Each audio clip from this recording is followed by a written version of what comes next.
আমি ফ্রান্স থেকে ওয়ালাইকুম বলছিলাম। আসসালাম ওয়া রাহমাতুল্লাহি ওয়া বারাকাতুহু। জি, বলেন। আমি প্রশ্নটা এটাই, এই জাকাত সম্পর্কে, জাকাত ফিতরার সম্পর্কে।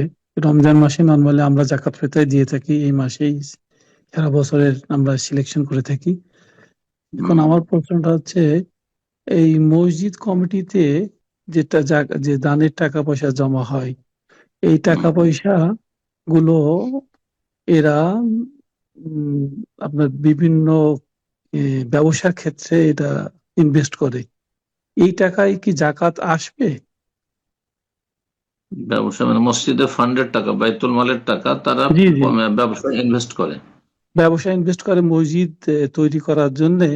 কোন মসজিদের মসজিদের মসজিদের পয়সা যাতে করে ব্যবসা বাণিজ্য করে পয়সাটাকে বাড়ানো সম্ভব হয়, এটাই না উদ্দেশ্য? না জি, নিজের জি, জি, স্বার্থে? হ্যাঁ। না, মসজিদ কমিটির স্বার্থে না মসজিদের স্বার্থে? মসজিদের সাথে। মসজিদের স্বার্থে যদি হয়, আর ব্যবসায় যদি খাটায় টাকা, যেহেতু টাকাটা বসে আছে, তাহলে জায়েজ আছে। এবং সেটা বছর পুরা হলে তাতে জাকাত লাগবে না। জাকাতের জন্য একটি শর্ত হচ্ছে যে ব্যক্তি মালিকানাধীন হইতে হবে। বুঝতে পারছেন না?